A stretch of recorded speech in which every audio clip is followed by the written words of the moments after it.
हम तो ऐसे लोग हैं जो तूफान को रोक लें, पहाड़ को तोड़ दें। हम आद के लोग हैं, हमसे ज्यादा ताकतवर इस दुनिया में और कोई नहीं है। हमारी इमारतें आसमान को छूती हैं, कोई हम जैसा नहीं। हम हमेशा जिंदा रहेंगे, न वक्त हमें गिरा सकता है न खुदा। हमने इन पहाड़ों में इतनी ऊंची ऊंची इमारतें बनाई हैं, इन्हें कौन गिरा सकता है?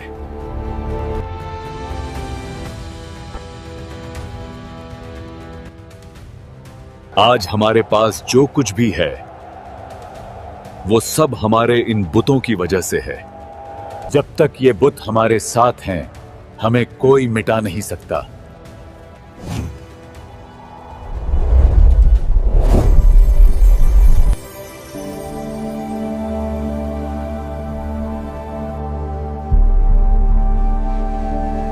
मेरी कौम के लोगों, अल्लाह के सिवा तुम्हारा कोई और रब नहीं है, और जो तुमने ये बुत बनाए हैं इनका हकीकत से कोई ताल्लुक नहीं है। ऐ हूद, तुम हमारे पास कोई मोज़ा, कोई सनद लेकर नहीं आए, और हम सिर्फ तुम्हारे कह देने से अपने माबूदों को नहीं छोड़ने वाले।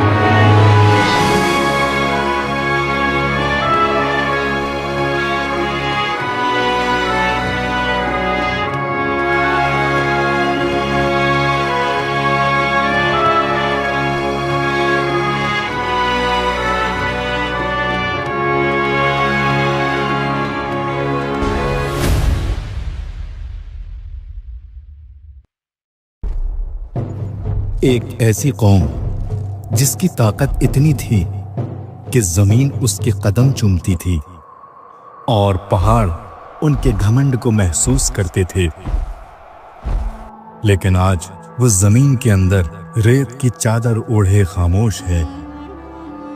कौम आद, जिनकी इमारतें आसमान से बातें करती थीं और जिनका घमंड इतना ऊंचा था कि लगता था वो खुदा को चुनौती दे रहे हों।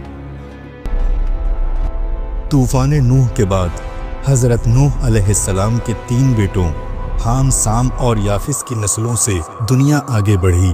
लिहाजा कौम आद हजरत नूह अलैहिस्सलाम के बेटे साम की नस्ल में से थी। ये कौम जजीरा अरब के जुनूबी हिस्से में मौजूदा यमन और ओमान के दरमियान मौजूद एक इलाके अहकाफ में आबाद थी। कौम आद के लोगों की लंबाई और ताकत आम इंसानों से अलग थी। हमने खुद अपनी तकदीर बनाई है, अब कोई आसमानी ताकत हमें नहीं गिरा सकती। ऐ दुकानदार, अपनी दुकान की सबसे कीमती पोशाक दिखाओ, पैसों की फिक्र मत करो।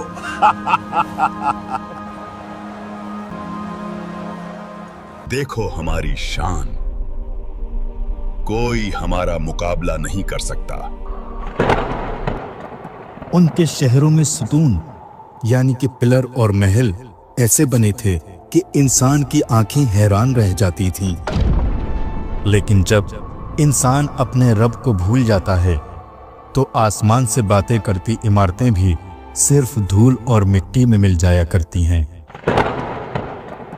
कुरान में जिक्र आया है इरम ज़ातिल इमाद, यानी कि सुतूनों वाला शहर। आद की ये कौम सिर्फ अपनी ताकत के लिए नहीं बल्कि अपनी शान और घमंड दिखाने के लिए शहर बनाती थी। हम सिर्फ रहने के लिए अपने घर नहीं बनाते, हम बनाते हैं अपनी शान दिखाने के लिए। जब ये महल आसमान को छुएंगे तब पूरी दुनिया जानेगी कौन है सबसे ताकतवर।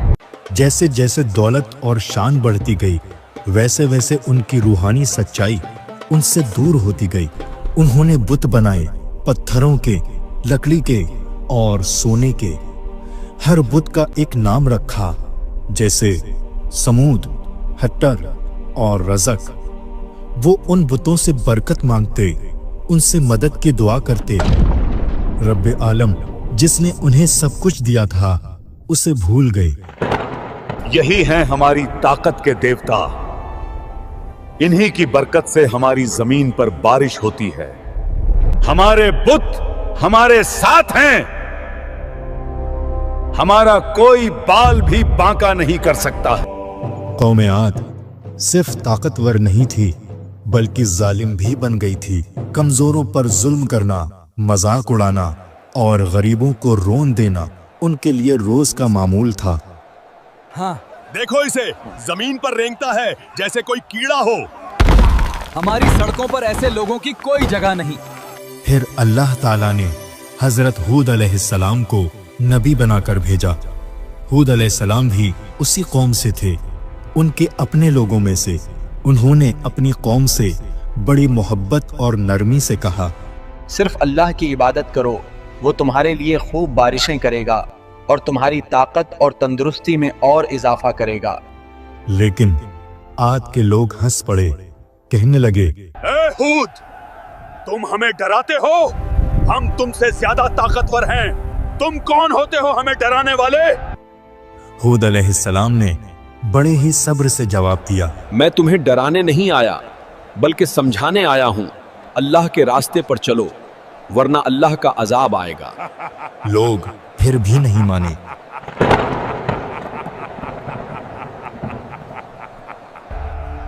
हमें लगता है कि हमारे बुतों की तुम पर फिटकार पड़ी है।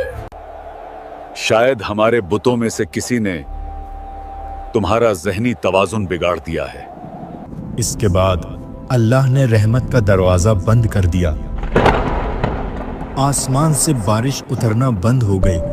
कभी जो नदियां बहती थीं, वो सूखने लगी। पेड़ मुरझा गए, खेत बंजर हो गए। लोग परेशान हुए, लेकिन तौबा नहीं की। कहने लगे, ये तो बस मौसम बदल गया है, घबराने की कोई बात नहीं है, सब ठीक हो जाएगा। हजरत हूद अलैहिस्सलाम ने कहा, ऐ मेरी कौम, अब भी वक्त है। अल्लाह फिर से रहमत बरसाएगा अगर तुम उसकी तरफ लौट आओ। लेकिन उनका दिल अब तकब्बुर से भर चुका था। उनके लिए अब नसीहत मजाक बन चुकी थी। दिन गुजरे, हफ्ते बीते, लेकिन कौमे आद की जिद कम न हुई। वो हजरत हूद अलैहिस्सलाम से कहते, अगर तुम्हारा रब सच में इतना ताकतवर है तो उससे कहो ले आए वो अजाब और हमें दिखाए। हम भी तो देखें आखिर वो अजाब है कहां, और पता भी चल जाएगा तुम्हारी बात सच्ची है या झूठी। हजरत हूद अलैहिस्सलाम की आंखों में आंसू आ गए। मैंने अपने रब का पैगाम तुम तक पहुंचा दिया है। अब अल्लाह तुम्हें तबाह करके खना कर देगा और तुम्हारी जगह दूसरी कौम को ले आएगा अगर तुम इस नाफरमानी पर कायम रहते हो। तुम नहीं जानते तुम क्या मांग रहे हो। जब अल्लाह का अजाब आता है तो फिर कोई नहीं बचता। लेकिन कौमे आद अपनी जिद पर अड़ी रही। एक दिन दूर आसमान पर काले बादल नजर आए। लोग खुशी से चिल्लाए, देखो रहमत के बादल आ गए, अब बारिशें होंगी, हमारी फसलें फिर से हरी भरी होंगी। नहीं, ये रहमत नहीं, ये तुम्हारे लिए अल्लाह की तरफ से अजाब है।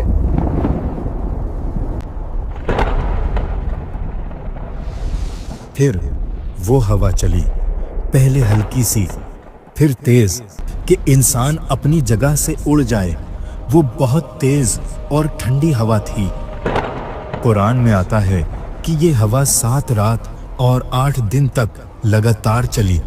लोग अपने घरों में छुप गए, लेकिन हवा ने उन्हें उखाड़ फेंका। ये क्या हो रहा है? ये तूफान कैसा है?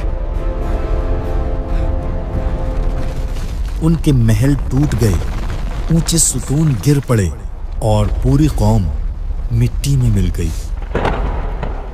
वो हवा इतनी जोरदार थी कि इंसान को उठाकर आसमान में फेंक देती और जमीन पर पटक देती। कभी कोई पेड़ की डाल पर एक फटे हुए कपड़े की तरह लटकता, कोई रेत के नीचे दब जाता। हर तरफ सिर्फ चीखें, हवाओं की गड़गड़ाहट और मिट्टी का तूफान था।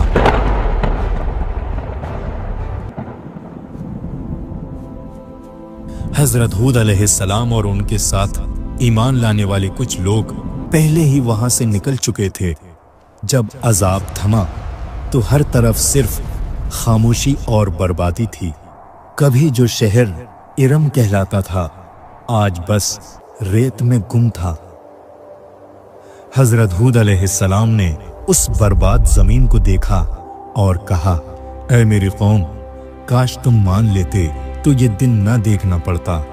काश तुमने अपनी जिद छोड़ दी होती, मेरा कहा मान लिया होता